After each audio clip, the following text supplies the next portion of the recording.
Hey guys, Chris here, and I'm a Ukrainian Canadian. Today, June 23rd, 2022, we're going to be discussing again the latest news events happening in Ukraine. There are quite a few developments today. And first things first, I'm not going to waste any time. I want to get right into it. We have received officially the HIMARS systems from the United States. It's unconfirmed again how many they will receive, but it's less than 10, I think. So not that many. And these are very effective systems. So essentially, I think the rocket systems that we're going to be receiving with this package can reach about 70 kilometers from the shooting point. So it's quite far. It's twice as far as the current Russian systems, the best systems that they have, which is around 35 kilometers. So its reach is very, very large. And this is a map showing how far our systems can reach in the kill zone of the 70 kilometers. So if we were to put the systems along the border here, as you see, it would reach all the way up to here, essentially. So it's a very, very good distance. It can reach essentially the points, especially by Kharkiv, can reach anything, even Russia, even though I know the United States asked the Ukrainian government to not hit Russian targets in Russia. So I think that was one of the conditions. So unfortunately, I don't think we'll be seeing these missiles flying to Russia, but Crimea is Ukrainian, so we can still hit Crimea, albeit we need to get much closer. But if one day the Americans give us bigger systems, I mean, rockets that can reach further away, because there's different types of rockets you can use with HIMARS, and there's ones that can reach 300 kilometers. So we can definitely reach Crimea and hit their important infrastructure and ammunition depots as well as hitting the bridge, the Kerch bridge here that ties Crimea to mainland Russia as well. So we could hit that bridge as well and their railway roads. So that's good news. And it's going to be testing ground as well. I'm very excited to see how effective they're going to be at stopping the Russian push. I think they're going to be a game changer, in my opinion. We're going to be able to hit them much deeper than the Russians can hit us. And that's going to be demoralizing, because then their supply lines will have to be 80 kilometers away, which is difficult to maintain logistical lines when you're almost over 100 kilometers away from the front line. They won't have the choice if it's actually as effective as it's believed to be. So we'll see, but fingers crossed that this is going to be very effective and it's going to change the tide for the Ukrainian army in the east, especially. Second big news of the day is Ukraine, got basically its EU candidacy approved by Brussels, essentially Moldova as well. So that's very good news. I think, the European Union understands the importance that Ukraine is doing right now. The task that we're doing is colossal, and we're pretty much defending Europe from Russia. So I think that this is the least they could do, is at least approve our candidacy.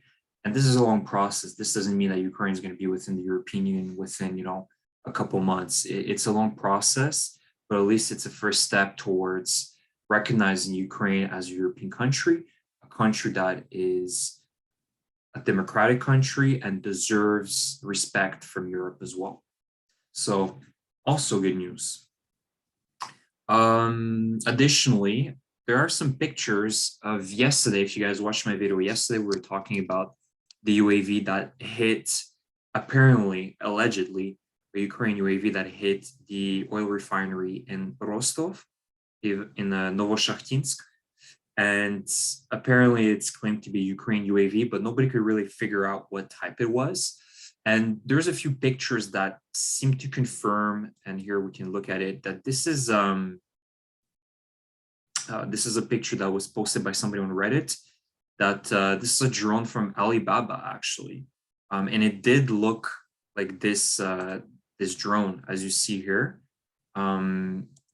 It certainly does look like a cheap Alibaba drone, which if you look at the price, it's about $10,000. So it's really cheap. And it managed to fly all the way from Ukraine to the refinery. Again, I'm not 100% sure if that's the case. It could be false flag attack by Russia as well. And considering that they're also in lack of a lot of drones, this could be a feasible opinion, I guess, the sense that they just bought a cheap Alibaba drone and just guided it on their own oil refinery to create a false flag attack. Again, not 100% sure, but it seems to be that this is the drone in question. So quite interesting. And last news before we hit the map a little bit, we discussed the situation on the front line, is this British man called Aiden Aslin. Actually, I've been following, if you guys don't know him, he has an Instagram account, Cossack Gundy, and he's been fighting for the Ukrainian army for many years, and he was stationed in Mariupol before the war started. And unfortunately, he got caught after a few months of fighting in Mariupol, defending Ukraine and the city. He and many other Ukrainian soldiers were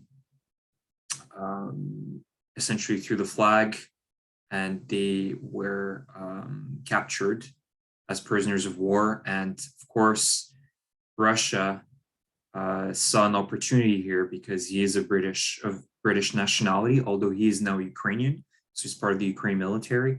But they saw an opportunity here to make fun of the British people, and now they're doing what they want with him. They sent him to the Donetsk People's Republic Court for them to judge him, which is a complete joke. It's a quasi-republic that nobody recognizes. There are a bunch of lunatics in there, and they decide that they're going to sentence him to death. Honestly, if they go through this is going to be terrible for Russia. I think they're using him as a chip, a bargaining chip. And there's another British national as well that was captured, or I should say a Moroccan national that was fighting with him, and another British national as well. And there's 2 Americans as well that were fighting in Kharkiv that also got captured, unfortunately. And so Russia's using them as a bargaining chip. If they go through this, it's going to be all hell let loose. Britain is going to send their best pieces of modern technology against Russia. They're not going to be accepting this type of behavior from Russia, executing soldiers via, their quasi-republics. So they do the dirty work, and then they can claim that it's not us, it's them. They have the right to decide what they want. We recognize them as a country, but in reality, we know that it's Russia who captured him, and then they created this false, judicial process to potentially execute Aiden.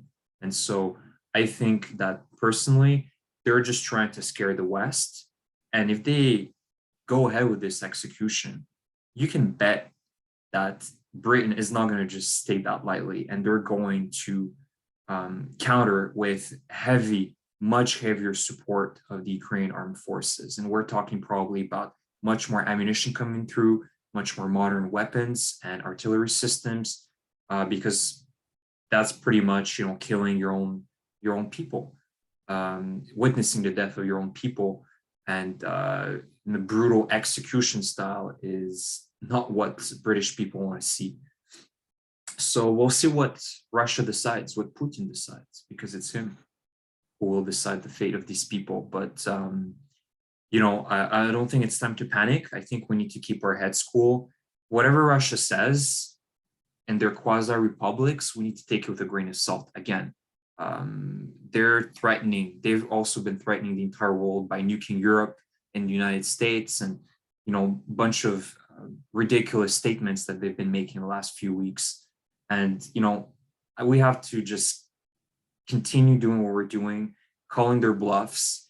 And I'm praying that nothing's going to happen to Aiden.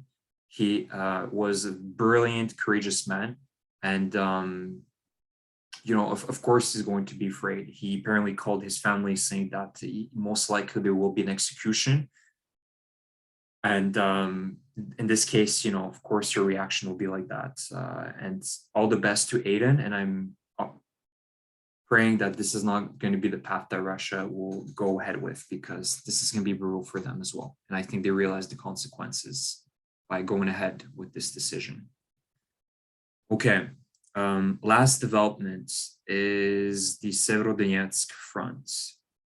Yesterday, So now we get the confirmation today that indeed the Ukrainian army has fully retreated from Zolote and Hirske.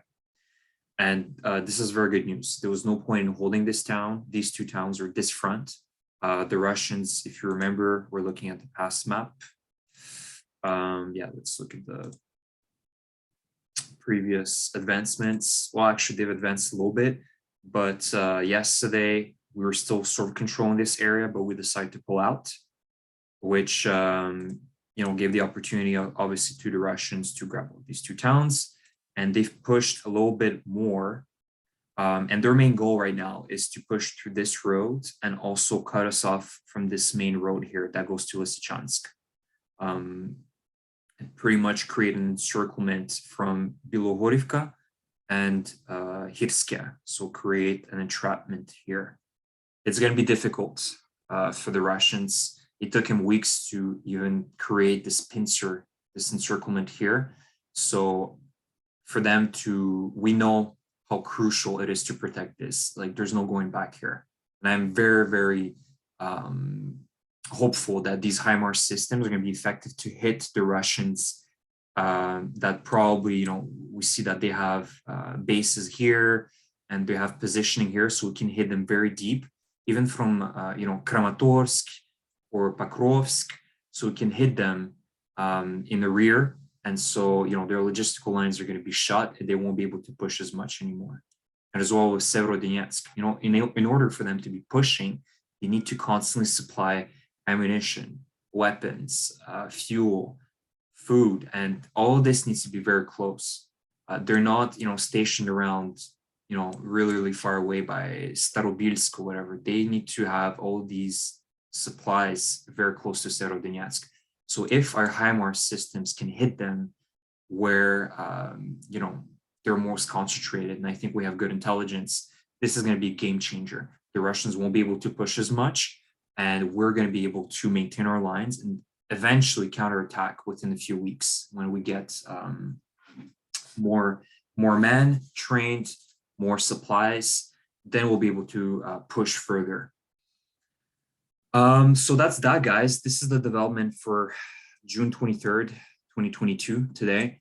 Overall, lots of great news. The more bad news is, again, the Severodonetsk front line, which gets tighter and tighter for the Ukrainian army. I'm still very hopeful that we'll be able to maintain and not collapse. As we've been seeing, it's been slow progress by the Russians. It's been going for them, but it's very, very slow. It's been 2 months now that they're pushing through Severodonetsk, and terrible losses for them as well. So let's hope that these HIMARS systems are going to make a difference. And I'll see you guys tomorrow, most likely, if not within a few days. And let me know if you enjoy my videos. Leave a comment, leave a like. If you don't like my stuff, you can leave also a negative comment. I'm always good with that. And subscribe if you want more content in the future. Thank you, guys, and I'll see you soon. Take care.